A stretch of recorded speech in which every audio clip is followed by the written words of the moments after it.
Hello everyone, this is Serious Trivia, and today we're continuing Sima Shi's Coup, Let's Talk Lore series with episode 2 titled Sima Yi's Heir. Before we get started, here's our answer to the trivia question from the end of our last episode, and be sure to stay tuned until the end of this episode for a brand new trivia question. Now last time we ended, as we discussed Sima Shi's role during Sima Yi's coup, and after Cao Shuang's surrender, with Sima Yi in full control of the court, Sima Shi was rewarded with the position as Wei Jiangjun, or General of the Guards, and also given a minor county-level marquis title called the Marquis of Changping, or Changping Xianghou, that had an annual tax income worth 1,000 households. 2 years later, in 251, during Wang Ling's rebellion in the First Rebellion of Huainan, Sima Shi would accompany his aging father, Sima Yi, on what would be Sima Yi's final campaign. It is worth noting that Sima Shi also brought his newly adopted son, Sima Yi, with him on this campaign, even though Sima Yi was only 5 years old at the time. However, this decision does go to show the level of favoritism shown to Sima Yi by both his adopted father, Sima Shi, and his grandfather, Sima Yi, as both had high hopes that Sima Yi would become the future of the Sima clan. Sadly, eventually the favoritism shown now will backfire in the future when Sima Yi's older brother, Sima Yan, ended up taking over the clan, as Sima Yan never enjoyed being overshadowed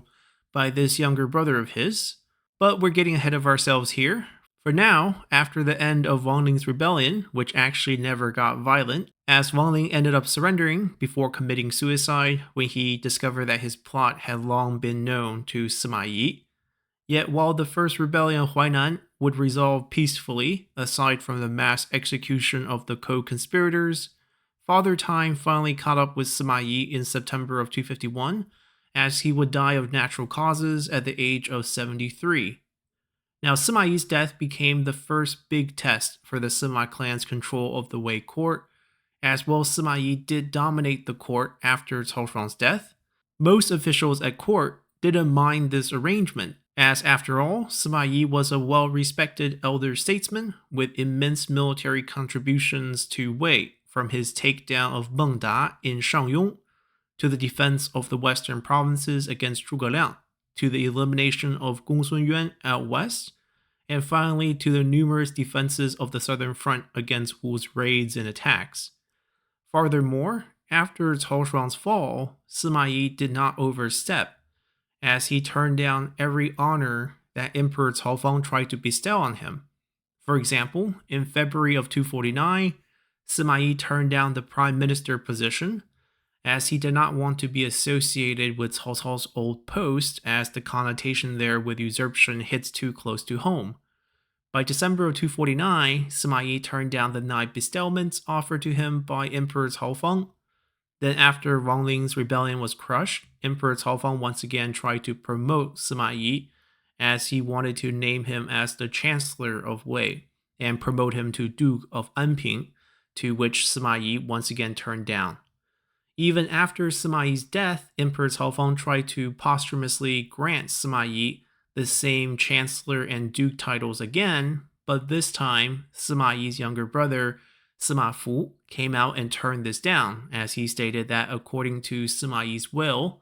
Sima Yi didn't want any more promotions or even a grand funeral, as Sima Yi wanted to be buried simply in a small tomb, with no tomb estates or company burial vessels. In the end, the only honor Sima Yi would receive after his death was to have his altar added into Cao Cao's shrine, and because of his last position being Grand Tutor, he ended up getting the most prestigious position, being closest to Cao Cao's main altar in the shrine.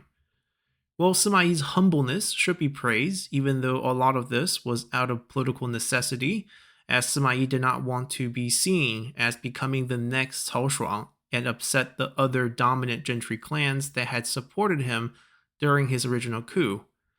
But this did create some problems for his son and heir, Sima Shi, because first off, government positions are not hereditary. The only thing that are inherited are nobility titles. But because Sima Yi had been turning down every title since Cao Rui's time, the title that Sima Yi died with would be the Marquis of Wuyang, or Wuyang Hou, which he received first back in 226 when he became co-regent for Cao Rui after Cao Pi's death more than 25 years ago. So technically, this was the only thing that got passed down from Sima Yi to Sima Shi. While the household tax income associated with this old title did steadily increase over the years to make it rather lucrative, it offered zero political power that would help Sima Shi to continue to control the court, especially since Sima Shi already had a title of his own.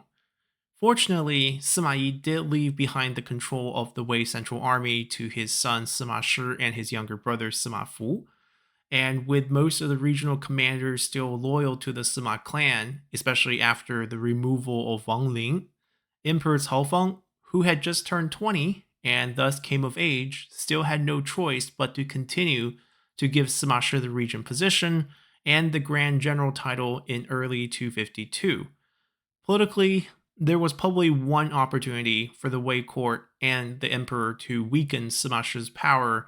as in December of 252, the Battle of Dongxing occurred, as Sima Yi was not the only Three Kingdoms figure to die during this time period, for Sun Quan would also die just a few months later in May of 252, which led to Zhuge Ke's regency.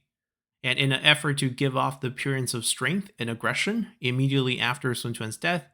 Zhuge Ke mobilized a large army into Wei territory just south of Hefei and constructed a dam along the two military forts at a place called Dongxing before retreating south, leaving behind only 2,000 garrison troops to guard the dam. Given that this is essentially an encroachment of Wei territory, Sima Shi also cannot give off the appearance of weakness at such a delicate transitional period,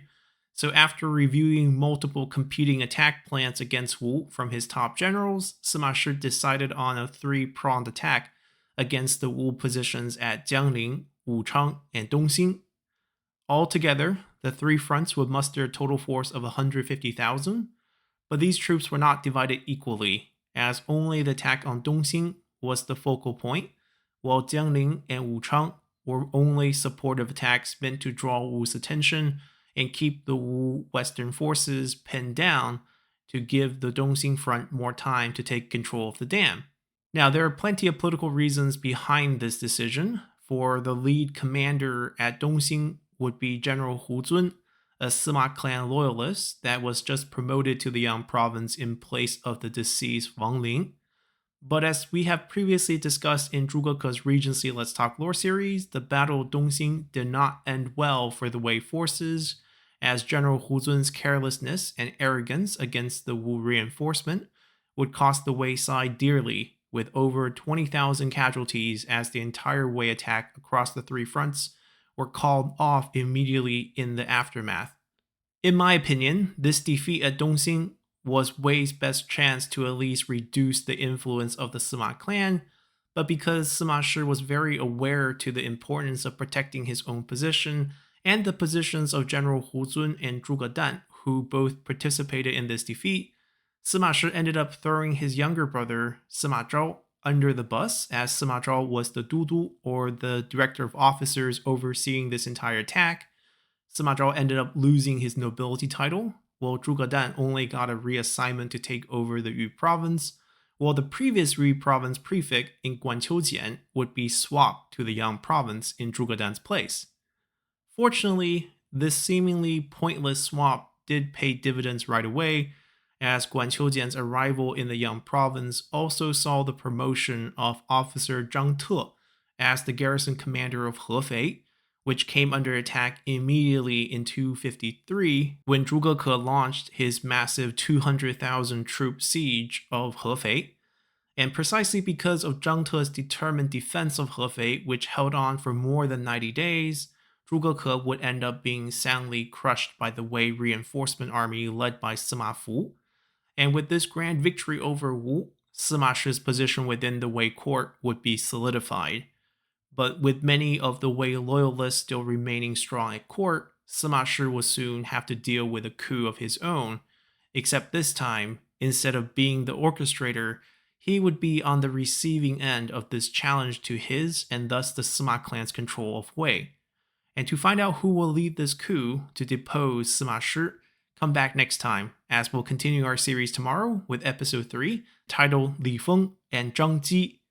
So hopefully you all have enjoyed this episode enough to consider subscribing to the channel for more content on Three Kingdoms history, or simply support the channel by leaving a comment below, or just by hitting the like button. And as always, I'll see you all next time. Bye!